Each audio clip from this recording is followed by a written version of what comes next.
MinuteMen is a weird movie. Hello there, I'm Scotty. You're not. Welcome back to Dis-Cember 2022. And we're going to talk about MinuteMen today, a Disney Channel original movie from 2008, starring Jason Dolly, Luke Benward, and Nicholas Braun, as well as Stephen R. McQueen, Chelsea Kane when she was still Chelsea Stop, and J.P. Manuel. Sorry, my nose itch.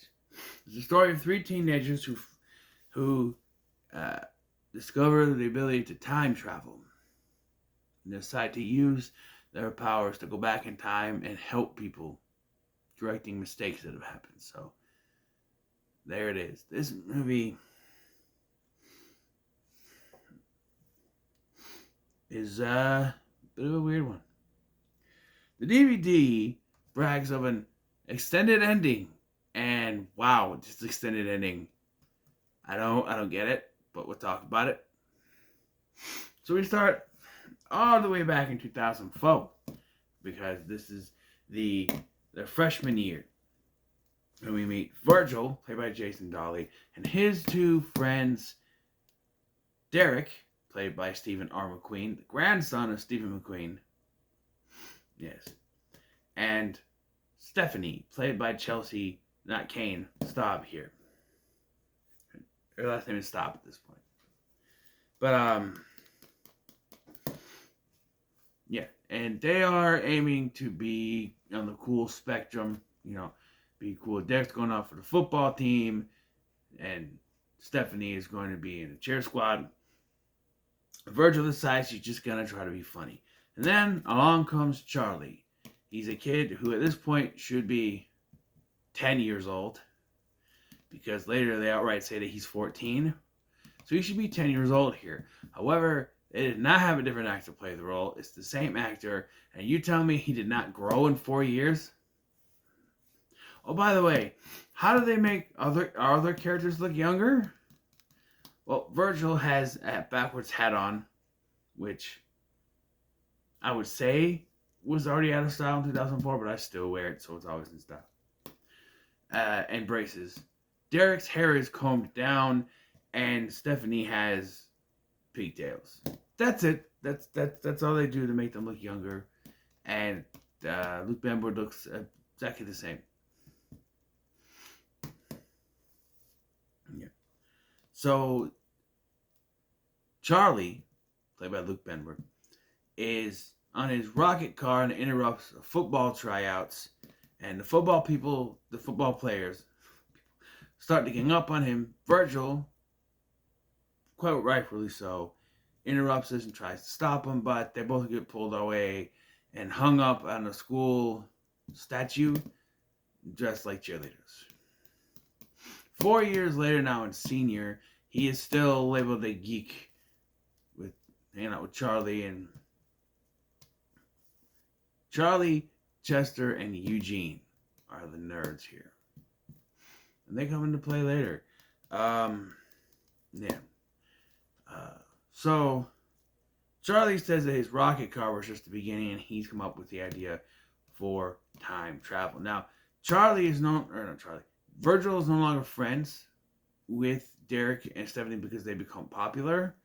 Derek, I can see, because he's a complete and total douche. But Stephanie, it seems like she doesn't know why they fell out of friendship. And it's quite obvious that he likes Stephanie. Also, Stephanie and Derek are dating here, and Derek is so obviously cheating on her. We also see that the Principal Tolkien, or Vice Principal Tolkien, whatever. So there are nods to Back to the Future. First of all, the club that the guys come up with to cover for their time travel efforts is called the Back to the Future Club.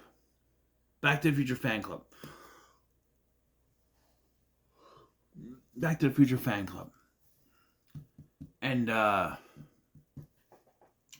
Principal in this, who is also bald, like the character in Back to the Future, is called Principal Tolkien. And in Back to the Future, Principal Strickland was played by James Tolkien. believe it or not, there. And then you can say the rocket car is kind of a call out to call Back to the Future. They do say that's what sets it up. So to help build this time machine, they need someone who's good with his hands, mechanic. So they meet Zeke, played by Nicholas Braun. I'm like, yep, like I said. And he helps them construct this thing using a bunch of stuff around the school, like microwaves and such. And once they get this working, first of all, they test it out with a cat because no one wants to go in. So they test it out with a cat. Charlie's cat, Albert Feinstein. Yeah, I don't know anymore. I don't know anymore. Just go with it.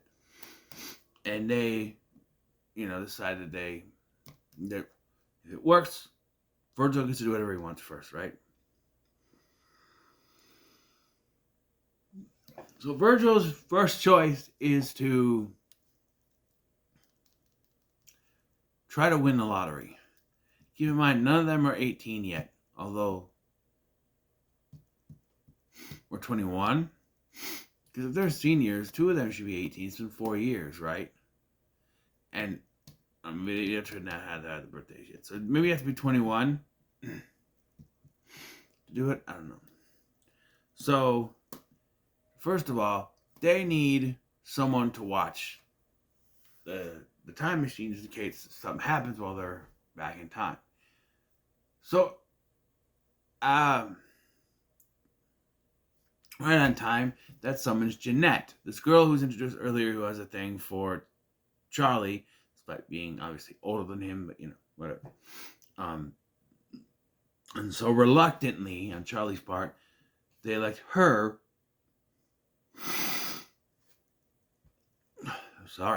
They elect her to be the one. She's the girl in the chair, basically. Guy in the chair. Man. Fell off.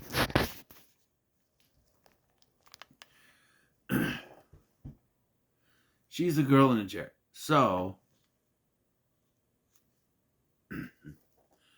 so they jump back in time to win the lottery from the previous day, but they're not old enough. So they stupidly give the number to this statue guy or whatever he is. Robot Man. And of course, he uses it to win the lottery. Why do they have to run? They're running out of time. So why couldn't they just jump back in, reset it, and jump back again, have him do it, and then...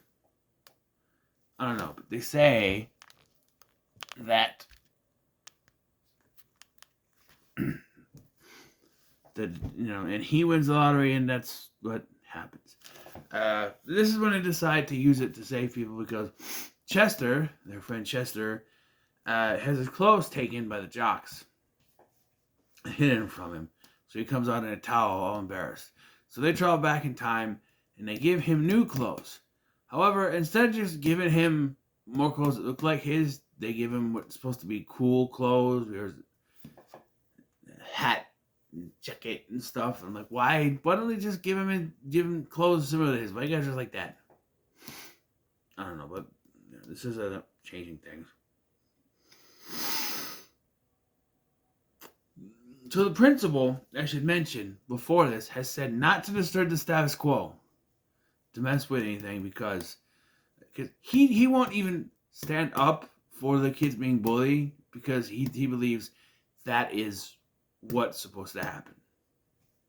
So, in helping Chester, they bump into the principal. By the way, they're dressed in snowsuits because it's Jeanette's idea. They bump into the principal, who knocks over this big diorama that he's supposed to get for being principal or something.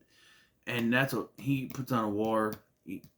He goes on a tear and calls war against these guys. Because, of course. He even questions the ski club. Why do you have a ski club? It's Utah, I guess. At least that's where it was filmed. Anyway, so in this, okay, so the first day they travel, I forgot to mention this. Um, we see Stephanie talking to Derek, basically calling him out, right? About he's like, no, it's just Jocelyn. She just tutored me in French, and then she says something in French, and he has no idea. He's like, see, that's why I need tutoring, because I have no idea what you just said. And I'm sitting there going, so why isn't your girlfriend tutoring you in French? Dumbass. You come up with a reason. Come up with one that your girlfriend can, She even says that he's a lying cheese bag or something like that. And this is when she and Virgil talk and reconnect a little bit, that sort of thing. But, yeah. So, they then save Eugene because the Jocelyn messes with him, moves a wet floor sign out of the way, which you should never do, by the way. As a janitor, I know you should never move a wet floor sign out of the way. You gotta keep it there as long as the floor is wet.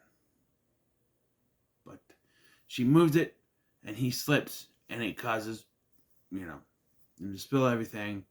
Well, the snowsuit guys come in and save the day, and snowsuit guys come in and save the day, and Jocelyn gets hit with a wet mop.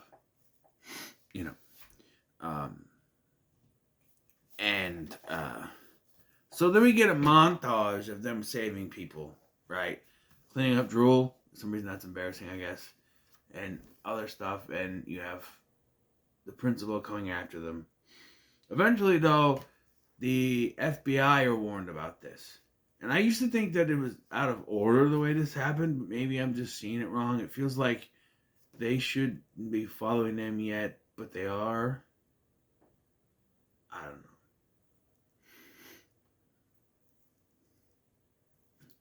You have two cool songs in this. Like Whoa.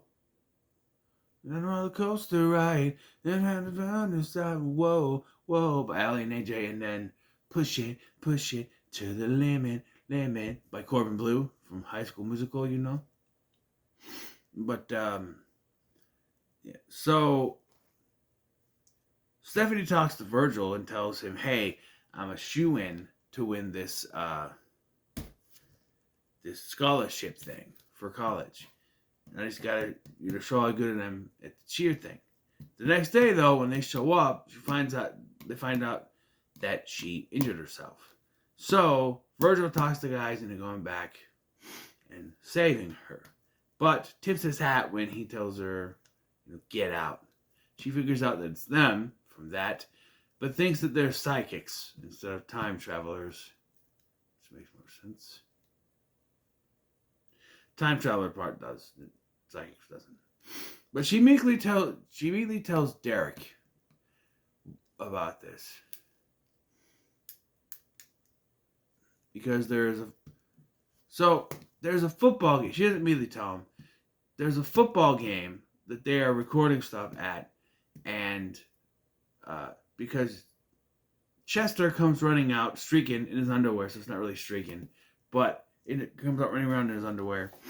Derek misses the pass and gets tackled, and they lose the game. Which is weird because they didn't say they were running out of time. They just say, okay, he gets tackled and they lose the game. It's like, that's not how football works. I don't know.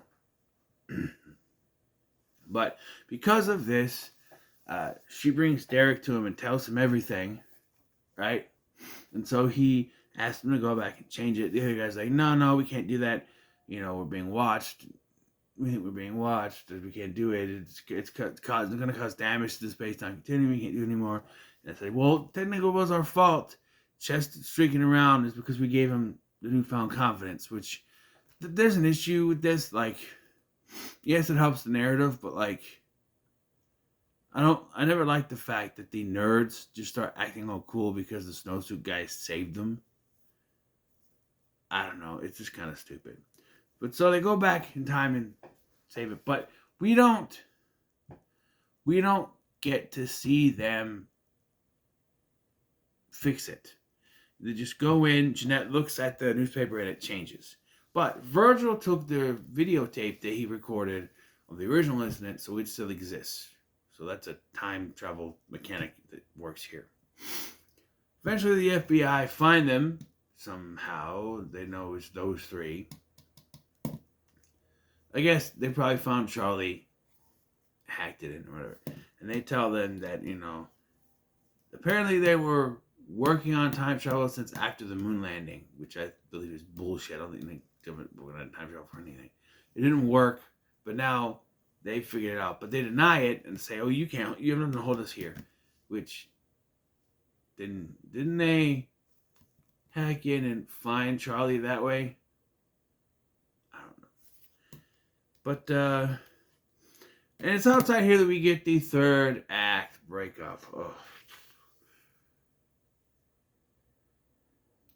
So something I missed is that Virgil was invited to a popular party, so he goes there. Problem is, he's right next door to he's right next door. He lives right next door to Derek, so he sees the party going on. And then, when he's apologizing to Charlie, Stephanie calls him and says that she found out that Derek was cheating on him. She knew that he was doing it, but now it's really true and it's affected her, so he goes over to comfort her. And then Derek goes to Virgil and asks him to go back in time and stop Stephanie from busting him with Jocelyn. Keep in mind, not to go back and stop him from doing it. Going back and stop him from getting caught. Bullshit.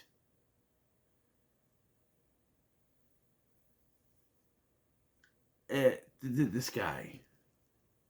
Fucking believable. Just, ugh. But Virgil says, I have to think about it. Right? Eventually, though, he does decide to do it. I don't know. But then changes his mind.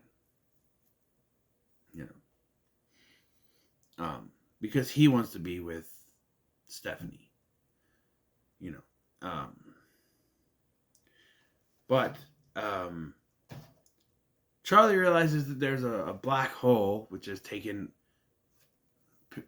up residence on a football field when they're going to this dance, this 50s style dance, where they play, what was it? It has the beat to, remember what song it was. It has a beat to one song, but it's a different song when they start singing.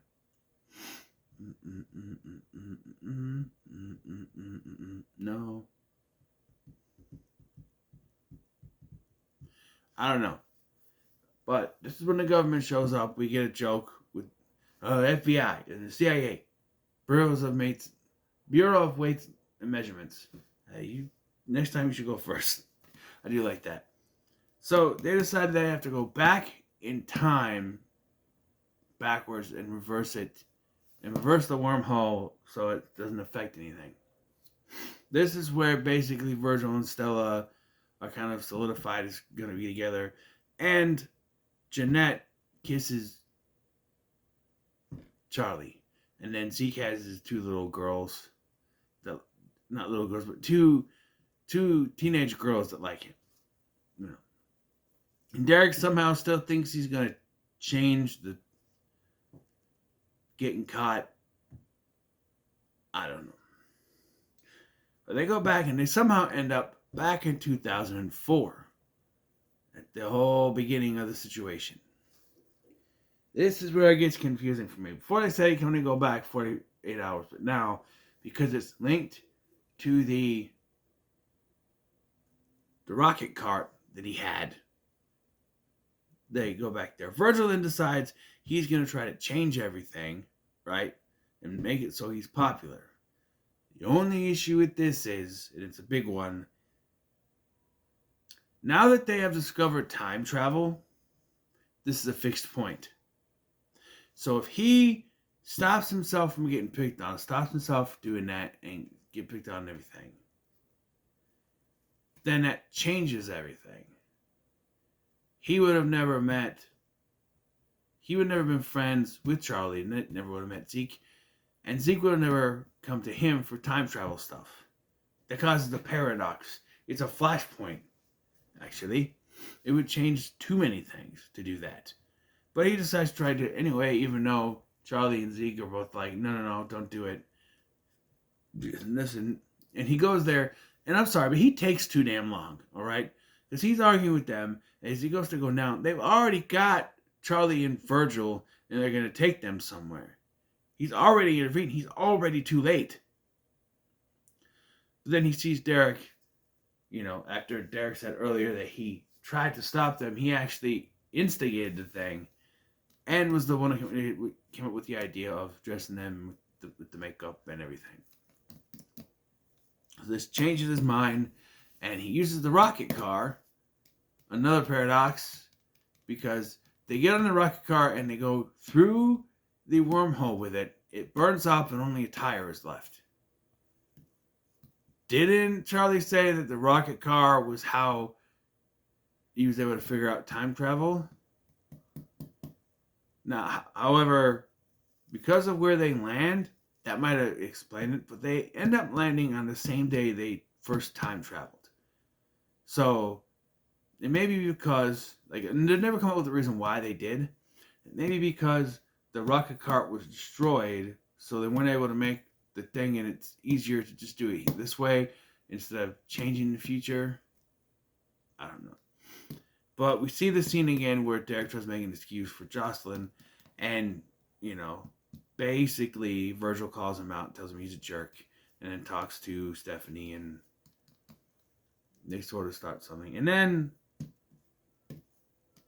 Charlie kisses Jeanette, but they haven't kissed yet because that scene in the hallway. And Zeke even says it. The scene in the hallway hasn't happened yet. Scene in the hallway? Scene? Okay. And there are two girls that were eyeballing him before there, so everything's kind of reset. Jeanette does like the kiss, though, so. And then it's kind of reset itself, except for no one knows about the snowsuit guys, because the principal sees them and just goes, I gotta institute a dress code or something like that. And it normally would end with him talking about transportation. However, we fast forward 2 weeks, and we see that Virgil and Zeke meet Charlie at his house, only to find out that Charlie has somehow duplicated himself.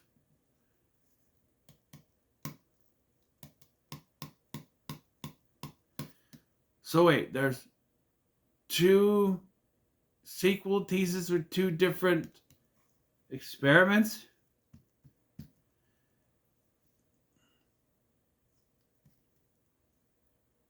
Methinks they should have taken out the line about teleportation then, if they were going to cut to 2 weeks later and find about... Because the teleportation thing itself is a sequel tease, and now you have this with 2 Charlies, which is a sequel tease in its own. And then there's a credit thing where the whole cast is dancing. The whole cast and crew are dancing together. I don't know. It's weird. But I'll say it's pretty good because it is enjoyable to watch. I have fun with it. It's that 2000s Disney Channel original movie kind of stuff. But speaking of Jason Dahl, this wasn't the only Disney Channel movie that he had done. He's also in Hatching Pete, which I may cover. I don't know yet. I haven't solidified what I'm doing yet, but I only have 8 more left. Yeah. I'm getting close. And it's only like the 7th of November right now. I'm already almost done with this, so who knows. But, so what are your thoughts on the Minutemen? Let me know in the comments below. Be sure to like, share, and subscribe. Thanks for watching. I'm Scotty, and I'll see you in the next one.